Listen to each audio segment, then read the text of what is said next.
곧 길이요 진리요 생명이니 나로 말미암지 않고는 아버지께로 올 자가 없느니라. 아멘.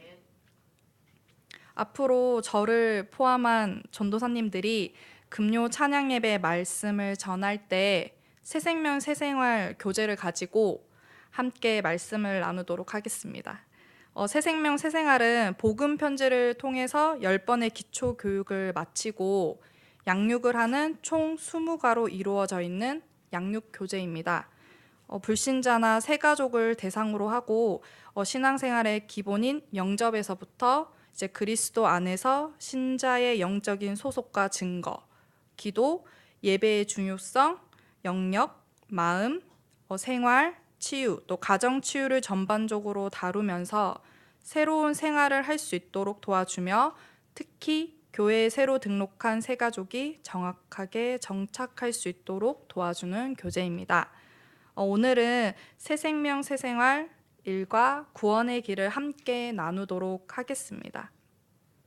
구원의 길은 저희 단체에서 신앙생활을 조금이라도 하신 분들은 너무도 잘 알고 있는 내용이고 또 너무도 중요한 내용입니다. 저도 학교 처음 들어가서 첫 번째 과제가 구원의 길 20번 그리기였습니다. 참 감사한 시간이었습니다. 아마 두 분의 전도사님도 다 하셨을 것 같습니다. 네, 한 분의 전도사님이 고개를 흔드시네요. 오늘 구원의 길 일부분의 말씀 구절을 확인하며 구원의 길에 대해서 다시 한번 점검하는 시간이 되길 원합니다. 창세기 1장 27, 28절에서는 원래 인간에 대해서 말씀하고 있습니다. 27절은 하나님의 형상에 대해서 말씀하고 있습니다. 원래 인간은 하나님과 함께하도록 창조되었습니다. 그리고 28절에 하나님께서 인간에게 주신 정복하고 다스리라는 명령을 말씀하고 있습니다. 그런데 원래 인간에게 문제가 생겼습니다. 창세기 3장에서 인간이 하나님을 떠나는 원죄를 지었습니다. 그 결과로 로마서 3장 23절에 모든 사람이 죄를 범하였음에 하나님의 영광에 이르지 못하더니, 그리고 창세기 3장 16절에서 20절에 나뿐만 아니라 땅과 가정까지 저주를 받게 되었습니다. 그렇게 인간에게 고통, 불안, 염려와 시기, 더 나아가 전쟁과 죽음이 들어오고 사탄의 권세 아래에 있게 되었습니다. 하나님을 떠난 인간에게 죽음과 심판, 지옥이 예비되었고 걸려 있습니다. 히브리서 9장 27절에서는 한 번 죽는 것은 사람에게 정해진 것이요 그 후에는 심판이 있으리니 라고 죽음 이후에 심판이 있음을 말씀하고 있습니다. 죽음과 심판, 지옥의 문제를 해결해 보려고 하나님을 떠난 인간은 많은 노력을 합니다. 먼저 종교를 믿어보지만 창세기 3장의 원죄는 해결할 수 없습니다. 훌륭한 사람은 참 많습니다. 소크라테스, 공자, 석가모니 모두 훌륭한 사람들입니다. 하지만 전부 아담의 후손, 즉 원죄 가운데 있는 존재이기에 창세기 3장 문제를 해결할 수 없습니다. 어떤 이들은 철학으로 답을 얻으려고 하지만 골로새서 2장 8절에 누가 철학과 헛된 속임수로 너희를 사로잡을까 주의하라. 이것은 사람의 전통과 세상의 초등 학문을 따름이요 그리스도를 따름이 아니니라 라고 말씀하며 결국 철학으로도 답을 얻을 수 없음을 말해주고 있습니다. 어떤 이들은 선행으로 해결하려고 하지만 이사야 64장 6절에 무릇 우리는 다 부정한 자 같아서 우리의 의는 다 더러운 옷 같으며 우리는 다 잎사귀 같이 시들므로 우리의 죄악이 바람같이 우리를 몰아가나이다 라고 말씀하고 있습니다. 창세기 3장 가운데 빠져있는 인간은 온전히 선행을 할 수 없습니다. 이처럼 인간은 종교, 철학, 선행 등 죽음과 심판, 지옥의 문제를 해결해 보려고 많은 노력을 하지만 인간의 노력으로는 창세기 3장 문제를 절대 해결할 수 없습니다. 인간의 노력으로는 절대 해결할 수 없는 문제를 해결하실 수 있는 분이 계십니다. 그분이 바로 하나님이십니다. 오직 하나님만이 이 문제를 해결하실 수 있습니다. 그래서 하나님은 인간과 의논하지 않으시고 이 땅에 직접 그리고 일방적으로 자기 아들 예수 그리스도를 보내셨습니다. 그리고 우리의 죄를 위하여 예수 그리스도는 십자가에 못 박히시고 3일 만에 다시 부활하셨습니다. 이 시간 성경 말씀을 통해 증거들을 확인해 보면 좋겠습니다. 저희가 함께 찾아볼 성경 구절은 대표적인 복음 성구입니다. 함께 찾고 또 함께 읽으며 마음속에 담기길 원합니다. 로마서 5장 8절 말씀입니다.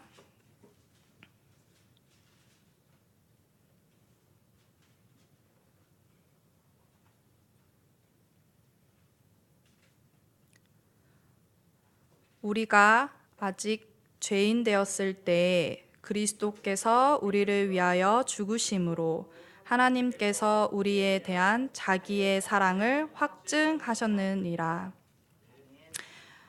다음은 요한복음 3장 16절 말씀입니다.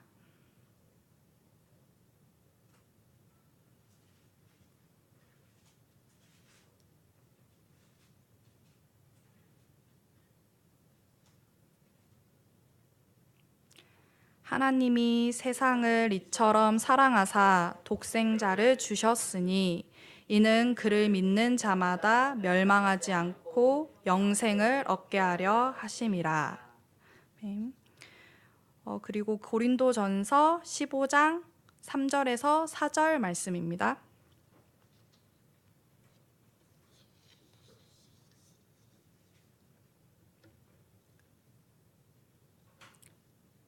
찾으셨으며 함께 합독하시겠습니다.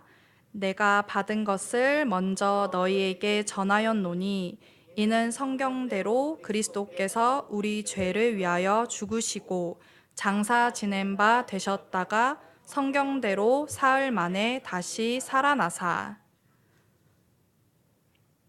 그리고 요한일서 3장 8절 말씀 함께 읽어보겠습니다.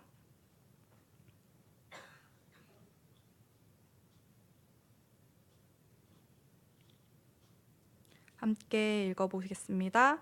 죄를 짓는 자는 마귀에게 속하나니 마귀는 처음부터 범죄함이라. 하나님의 아들이 나타나신 것은 마귀의 일을 멸하려 하심이라. 마지막으로 요한복음 14장 6절 말씀을 함께 읽어보겠습니다.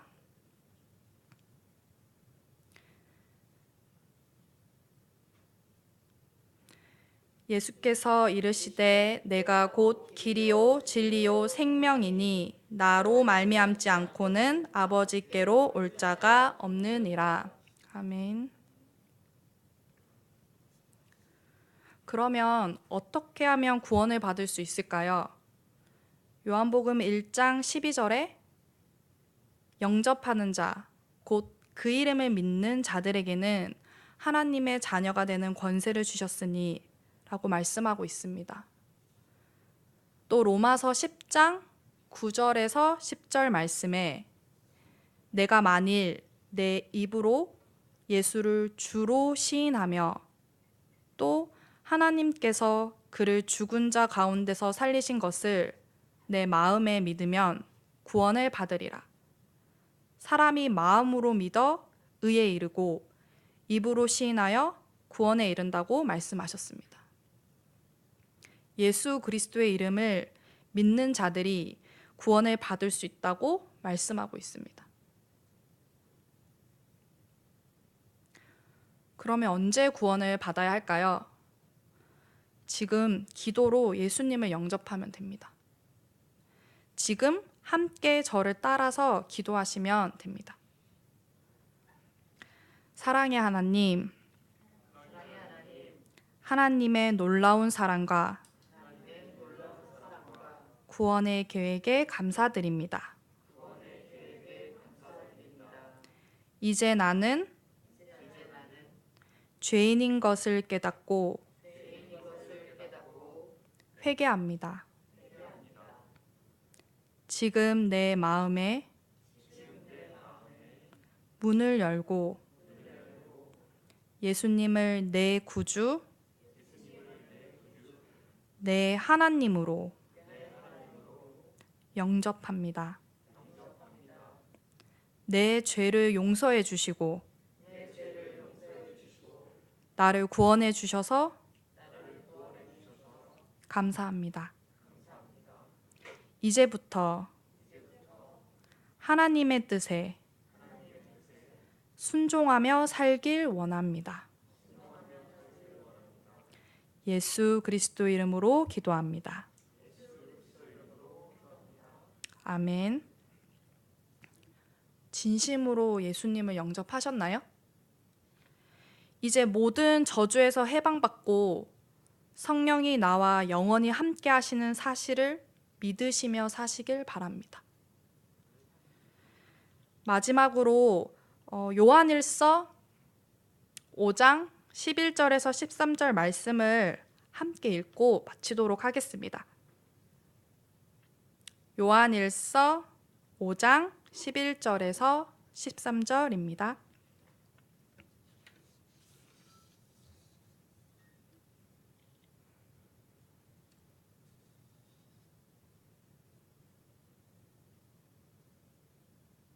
함께 합독하시겠습니다.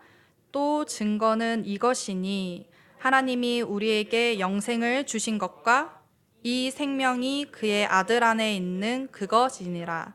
아들이 있는 자에게는 생명이 있고 하나님의 아들이 없는 자에게는 생명이 없느니라. 내가 하나님의 아들의 이름을 믿는 너희에게 이것을 쓰는 것은 너희로 하여금 너희에게 영생이 있음을 알게 하려 함이라. 아멘. 함께 기도하시겠습니다.